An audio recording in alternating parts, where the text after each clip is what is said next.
Welcome, ladies and gentlemen, to this edition of the 700 Club. Another war of words over the weekend. President Trump criticized Special Counsel Robert Mueller's Russian investigation, calling it a, quote, witch hunt. The battle began after Attorney General Jeff Sessions fired FBI Deputy Director Andrew McCabe after an internal report from the FBI itself raised questions about his actions. Jenna Browder brings us the story from Washington. Despite some of President Trump's tweets over the weekend, White House Attorney Ty Cobb says the president is not considering firing Special Counsel Robert Mueller. If he tried to do that, that would be the beginning of the end of his presidency, because we're a rule of law nation. Some Republican lawmakers speaking out against the idea Sunday.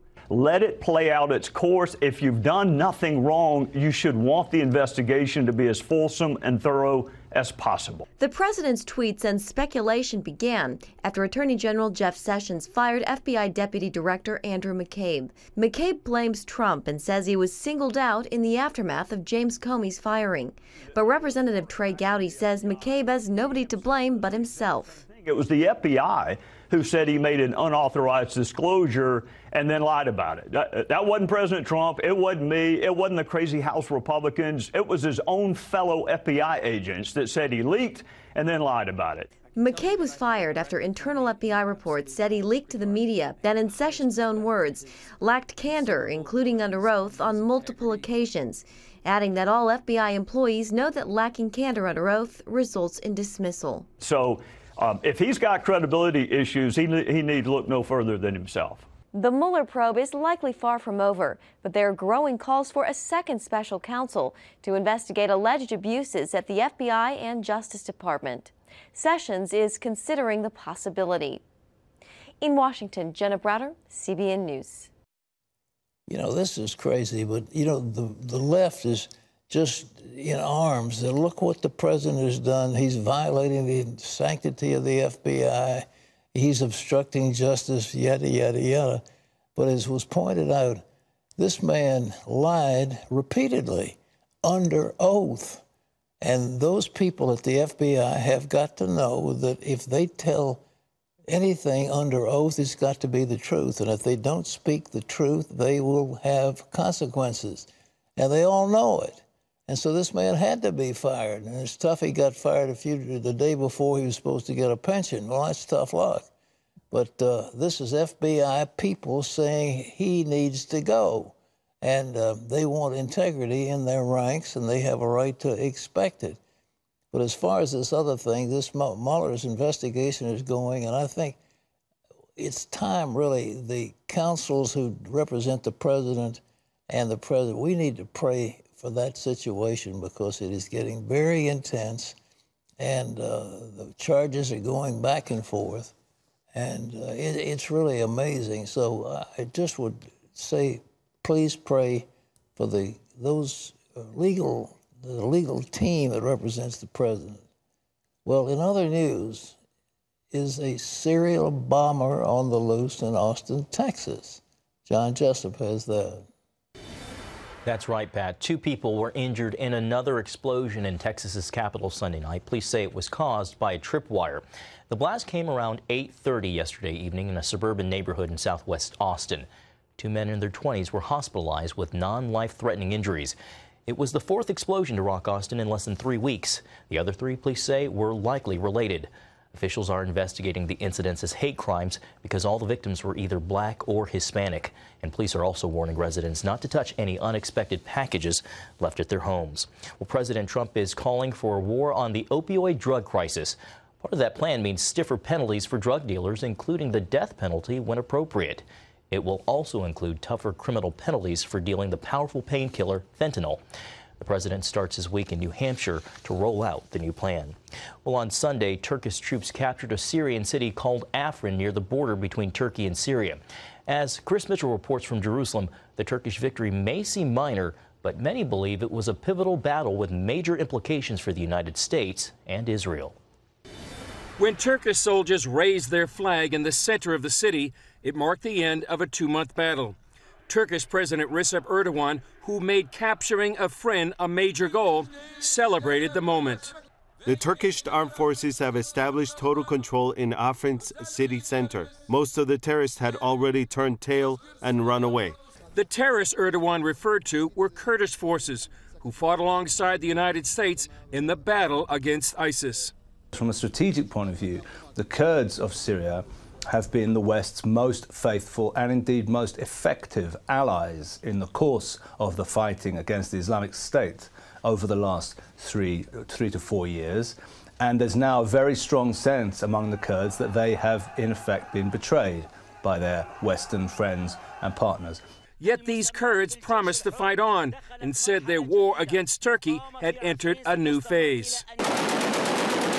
The battle saw the Turkish army fighting alongside Islamist groups, some of them al-Qaeda militias. Some of these groups threatened the Kurds to either convert or die.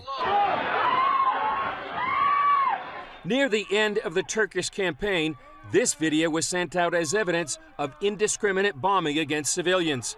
Churches in the area pleaded for help and prayer, while a UN representative warned of ethnic cleansing. At least 150,000 Kurds have now fled the area. Yet Erdogan mocked the European Union and dismissed attempts by the West to stop the offensive against Afrin. There's nothing the European Parliament can say to Turkey, and whatever they say goes in one ear and comes out from the other. This is yet further indication of the extent to which Turkey is moving away from its former role as a reliable Western ally and as a NATO member in good standing, and more towards a sense that Turkey is a state deeply tinged with Islamist ideology. Chris Mitchell, CBN News, Jerusalem. Thanks, Chris. Pat, some powerfully disturbing images there. Ladies and gentlemen, I want to say it as strongly as I can. The Kurds have been our most reliable allies. Their Peshmerga fighters have been with us in every one of these campaigns. They have fought bravely against ISIS when it was in its heyday. And what it looks like as if the Trump administration is abandoning them. And I don't like it, because these are good people. And the little enclave they have established around Kirkuk has been a model of democracy. They are really fine people. And in my opinion, they need their own country. Well, they passed a resolution like that, and everybody turned against them. But I think there's an enclave of Kurds in Syria. There's an enclave of Kurds in the former Iraq. And, of course, there's a big one in Turkey. But the Turkish Kurdish element is considered a terrorist organization. But the Turks are, they have abandoned their democratic principles, and Erdogan is a Muslim dictator. And he's establishing an Islamic state, and to think that's an anchor to NATO is crazy. So I think it's time that we stand up to Turkey and say, guys, this isn't it. Now, we've got a big air base in Incirlik in Turkey, and, of course, we think we need the Turks, but I don't think we need them that much. They used to be very strong allies. I remember in Korea, the Turkish fighters were incredible, and we were glad to have them alongside us in Korea. But right now, Erdogan is not a Democrat. He's not a person who's for responsible government. And he's a dictator. And it's time we stand up to him and recognize we don't need Turkey in NATO anymore. John.